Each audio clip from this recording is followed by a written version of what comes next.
Hello students, आइए देखते हैं दो ऐसे एग्जाम्पल जो अब की बार आने वाले एग्जाम में आपको विचलित कर सकते हैं।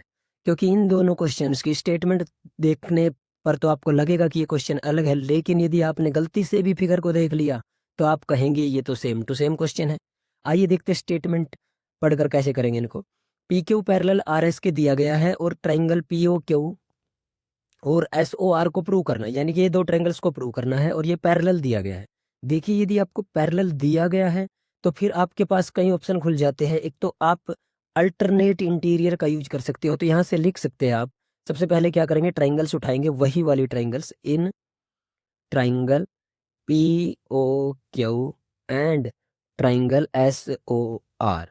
तो सबसे पहले ट्राइंगल उठाएंगे, फिर लिखेंगे आप angle P is equal to angle S, और ऐसे ही सिमिलरली एंगल क्यू हो जाएगा एंगल आर के इक्वल, और दोनों का रीजन हो जाएगा अल्टरनेट इंटीरियर एंगल।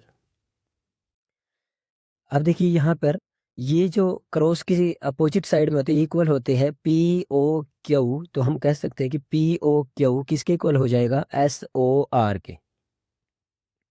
और इसको हम लिख देंगे वर्टिकली अपोजिट एंगल।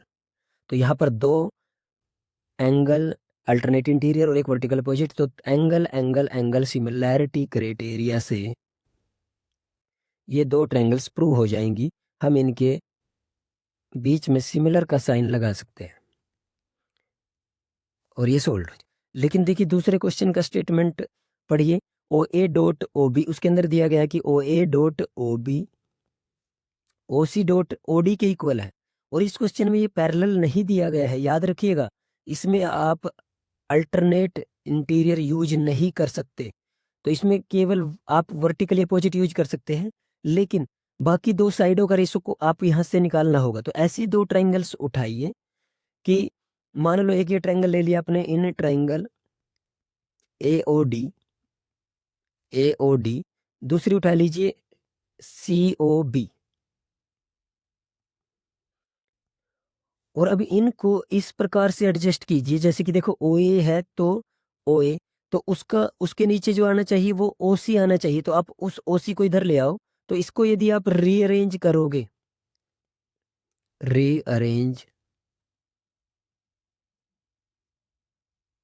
स्टार, यदि आप स्टार को रीअरेंज करेंगे तो आप लिख सकते हैं कि O A divide by O C is equal to O D, ये ओ बी उधर चला जाएगा तो O D divide by O B. तो इससे क्या होगा कि आपको इस ट्रायंगल के दो साइडों का रेशियो मिल जाएगा, और एक एंगल आप ये यूज कर सकते हो, angle 1 is equal to angle 2। इसको आप लिखेंगे वर्टिकली अपोजिट एंगल लास्ट की तरह। अब दो साइड और एक एंगल हो जाए तो एस ए एस सिमिलैरिटी,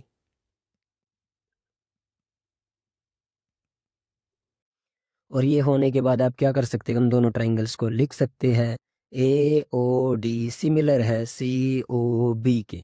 देखिए इसके अंदर जो हमें प्रूव करना है वो है A is equal to C दिखाना है, तो आप angle A is equal to angle C लिख सकते हैं,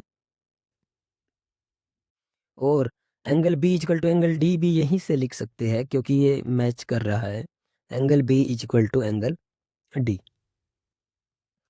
लेकिन याद रखिएगा इनका रीजन क्या रहेगा, इसको आप लिख सकते हैं सी पी एस टी, इसको लिखते हैं corresponding part of similar triangles, hence proof.